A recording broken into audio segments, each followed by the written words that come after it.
This message comes from NPR sponsor Carvana. Carvana makes car buying easy. 100% online. Prices down to the penny. Delivered to your door. Why make car buying hard when it could be easy? Visit Carvana.com today. Terms may apply.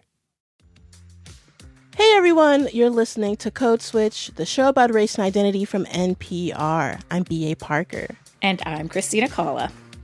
Now, Christina is our senior producer. You've heard her on the show before. Hello.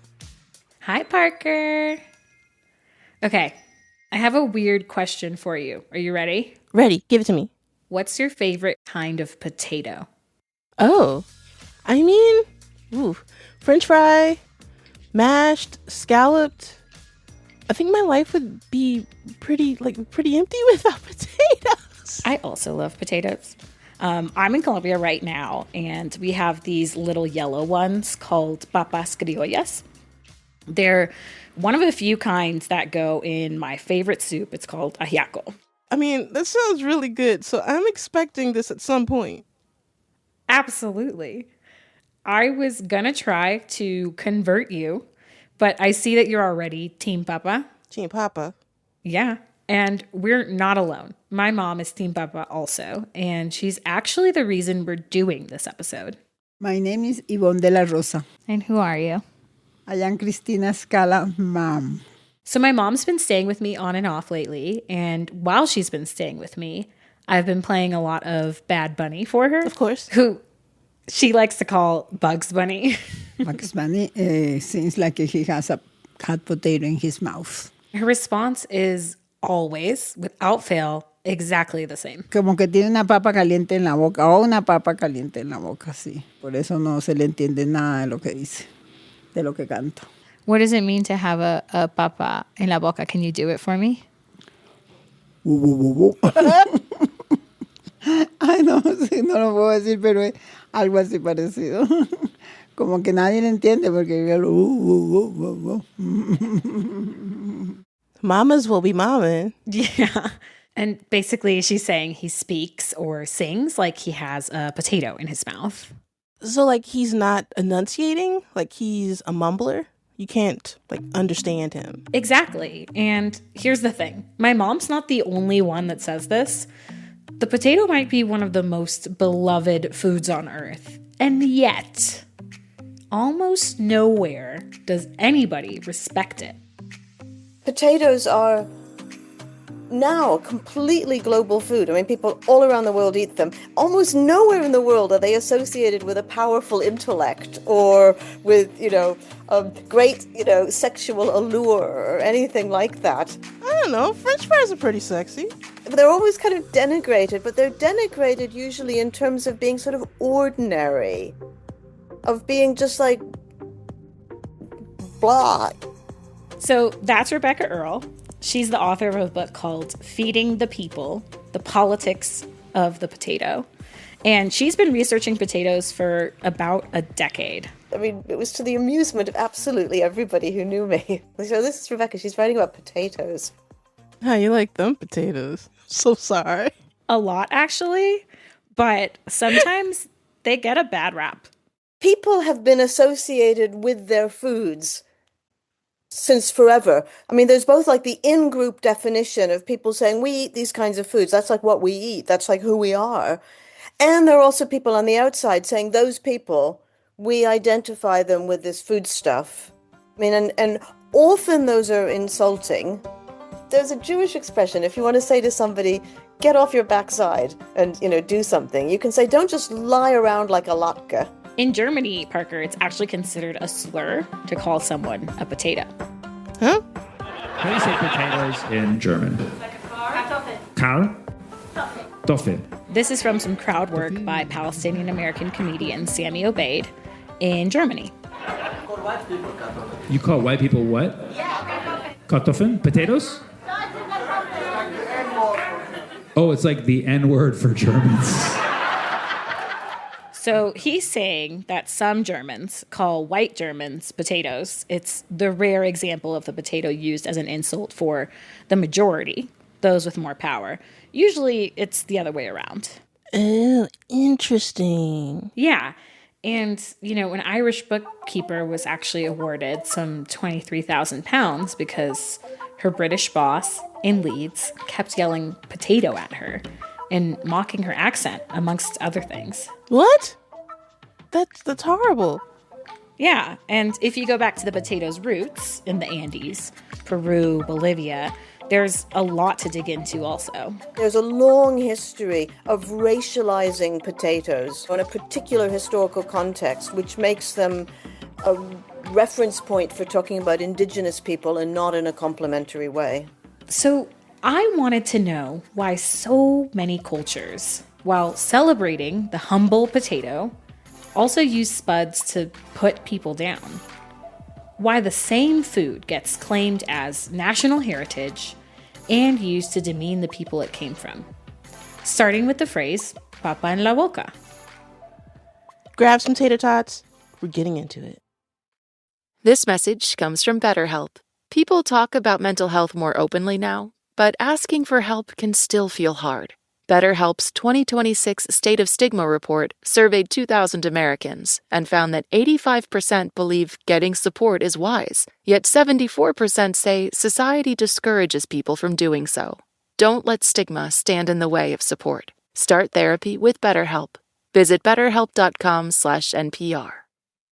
Support for this podcast and the following message come from strawberry.me. Be honest. Are you happy with your job? Are you stuck in a job you've outgrown or never wanted in the first place?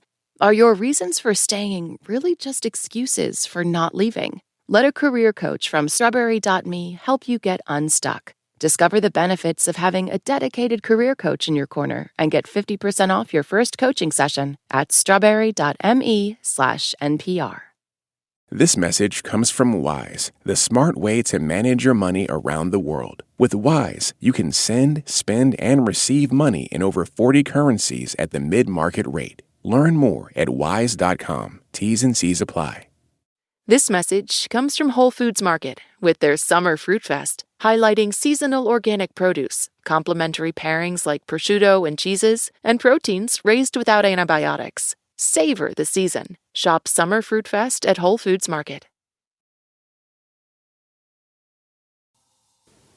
And just a reminder that we're coming into your feed on Tuesdays and Fridays now. Okay, Christina, so when your mom listens to Bad Bunny, or Bugs Bunny, and it sounds to her like he's got a potato in his mouth, where did she even get that?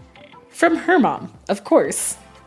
I heard it from my mom because when she couldn't understand us because we talk fast or whatever, she says, oh, no, tú estás hablando como con una papa en la boca, habla bien. Entonces teníamos que hablar despacio, pausado, y entonces ya, mi mamá nos entendía. Pero porque ella no quería que habláramos así de feo. So my mom is Colombian. She's an immigrant. She came to the States when she was already older. And my grandma would tell my mom and her siblings to speak well, to speak right. She didn't want them to speak in this ugly way. We are costeños. We are from the coast of Colombia. And we speak very fast. People don't understand us. So I always thought it was sort of an all Latinos say this sort of thing. But I asked around and I looked on the internet and that's not the case. Though some people, like celebrity lawyer Ana Maria Polo from the show called Caso Cerrado, she's basically like Latina Judge Judy. Oh, okay. Yeah. And she was always on at my grandparents' house. Like my grandmother would watch every episode. She does use the phrase papa en la boca. Lleva 2 años aquí, ya se le olvidó el español, su lengua natal. Y ya la habla así, con la papa en la boca. Con la papa en la boca porque tomo la bola. And she's basically telling a guest in this clip that they forgot how to speak Spanish. They got a potato in their mouth. Exactly, Parker. And once I started reporting this out, it's not just about mumbling. It's about who gets told they're speaking wrong. Bad Bunny with a papa en la boca, the bookkeeper in Leeds who got mocked for her accent, Ana Maria Polo telling a guest they've forgotten how to speak Spanish. It's all about deciding whose way of talking counts as proper.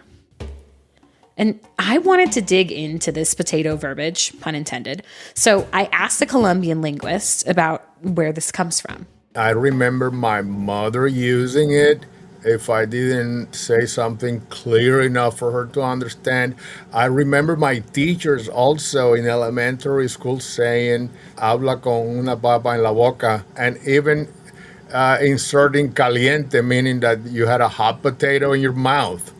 And that was told to anybody who didn't speak clearly. That's Rafael Orozco. And I am a professor of linguistics and Spanish at Louisiana State University. He's from Colombia's coast. He was born in Cartagena. He was raised back and forth between there and Barranquilla, where my grandfather is from. Yeah, so I am costeño as far as Colombians are concerned. Just like you guys. Yeah, which is why I wanted to talk to him, because as far as I've heard it used in my family, in my life, it's often used to talk about costeños, people from the Caribbean. We have in the Caribbean the southern Spanish speech patterns that we inherited. As in the south of Spain, going back to colonial times. Northerners in Spain are the ones who use la zeta, and they say zapato 512 corazón. But in southern Spain, they don't pronounce the S at the end of the syllable, so they might say something like dos casas when they're saying dos casas. And the dos casas is also very frequently found in the Caribbean. So it could be used towards somebody from the Caribbean because they have all of these phonological phenomena that is part of their speech. There's also something called gemination, which is when a consonant is repeated. So, for instance, el puerto becomes el puerto. So if you say dos casas en el puerto, you're immediately deleting all of the consonants that you have at the end of a syllable. And that person can be said to be speaking with a papa en la boca. Oh, like Bad Bunny. Exactly, like my mom talking about Bad Bunny. And kind of like Rafael himself says the phrase papa en la boca. Reggaeton artists around the world, they try to imitate the Caribbean speech patterns because that seems to be the norm in that line of work. And even I've heard of non-Caribbeans who imitate the Caribbean speech patterns just to sound proper, because if you want to be successful in that line of music, that's the kind of Spanish that you need to use. So it's actually desirable in a particular context? Yeah, Rafael actually mentions that people who use this kind of language are actually considered more trustworthy and friendly. Wait, that's really interesting. So an insult is also kind of a backhanded compliment, like you're salt of the earth people. So you have these two things pulling in different directions. They're saying, well, that these guys don't sound like they're well-educated or of the upper social class, and so on and so forth. But they sound like somebody they can trust. They sound like people that can be trusted. I trust Bad Bunny. Exactly. And something that's really interesting and even more complicated is that same phrase, papa en la boca, it's also used for a completely different meaning. In some places, it is used to mean that somebody is of a higher social status, and for that particular usage of this is somebody who tries to speak so carefully that they overdo it. Like they're very posh, right? Like pinky up kind of talkers. Yeah, isn't that weird? I mean, we have that in America too. It's called talking sedity.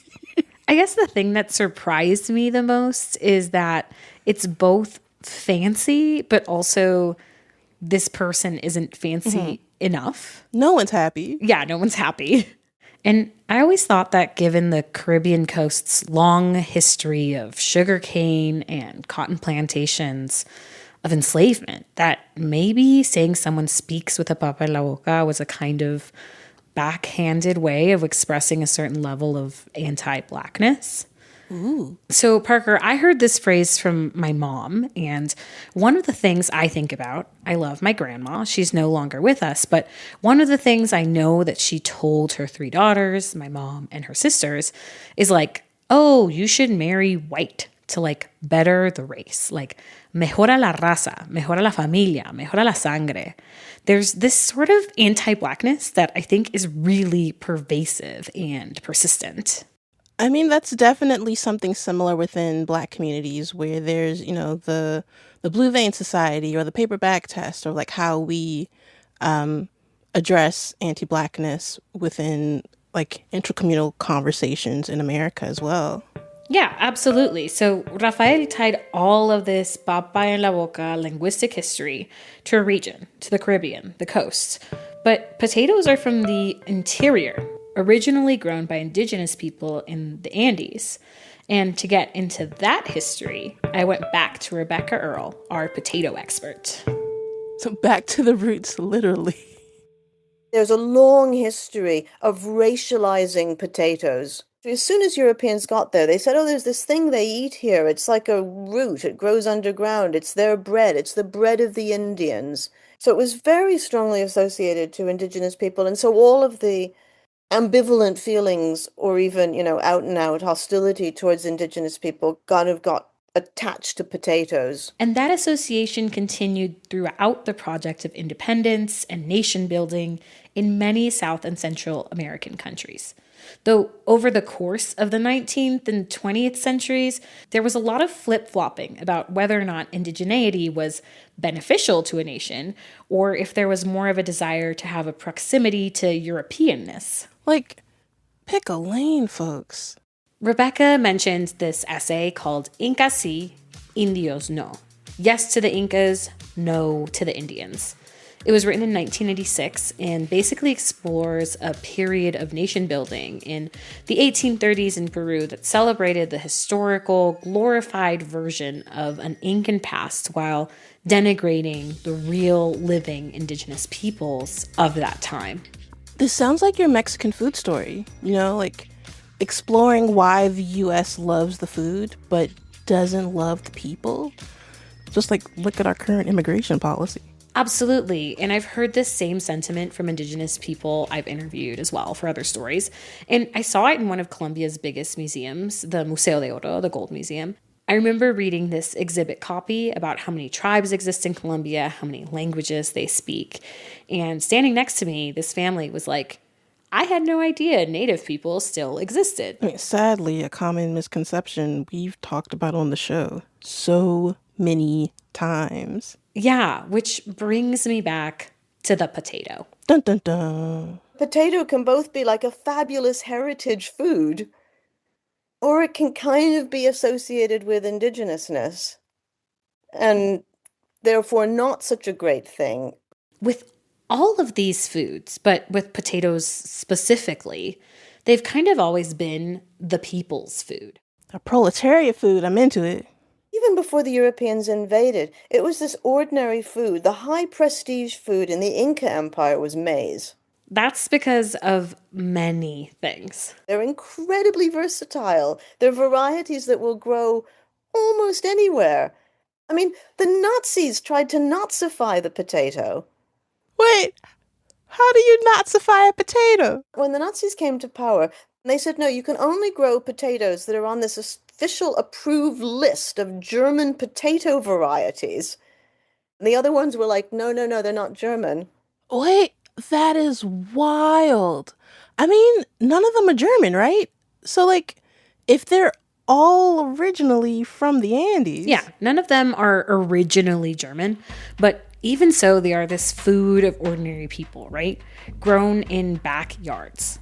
They weren't a food of the rich and the elite. They were a food of peasants and people who could be insulted for not being educated or for, being poor. So it becomes a class thing. Yeah, and about ethnicity too, depending on the context, as we've discussed.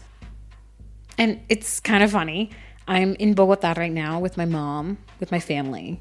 This is where my mom moved when she was 5 years old from Santa Marta, which is coastal here in Colombia. It's part of the Caribbean. And after all this reporting and digging, all of these conversations, I wanted to ask my mom about what she thought about the stereotypes around potatoes and the phrase that started it all, papa en la boca. So do you think the papa en la boca phrase has to do with class and race? I think so, because like in Bogota, they didn't like the way that costeños talk. And while my mom says she didn't feel that racism herself in Colombia, she did feel it in the U.S. They always say, I cannot understand you. I say, why you don't understand me? Because my accent, no? And they don't like, in the United States, they don't like the accent. I have a lot of memories of me as a kid, because we were born there and you were born here, us speaking, quote unquote, perfect English, and you being an adult, dad being an adult, and people would still talk to us and just almost act like you weren't even there because of the way that you were speaking. Exactly, because when they know that you are not from the United States or American, they treat you like a low class. For me, the inspiration for this questioning of papa en la boca, for looking at why potatoes have become this insult, really has to do with how you speak and how that's perceived, and then how people treat you and what stereotypes are tied to that. Exactly, because as soon as they know that you that you speak with an accent, that you are a foreign, and they treat you different. They treat you different.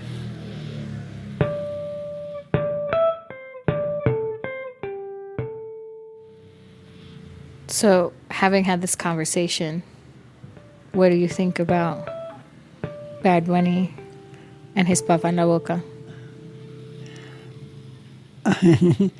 Max Bunny. I don't like Max Bunny, of course.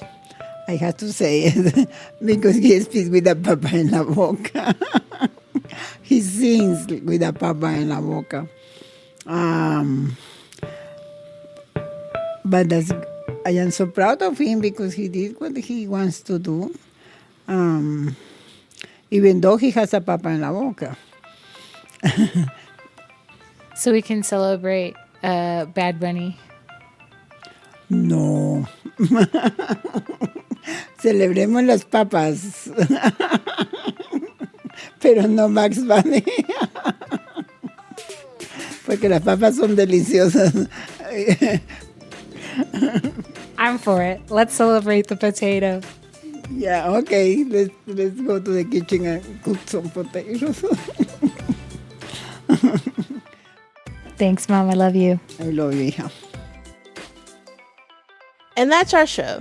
You can also subscribe to the Code Switch newsletter by going to npr.org/codeswitch newsletter. This episode was reported and produced by me, Christina Cala.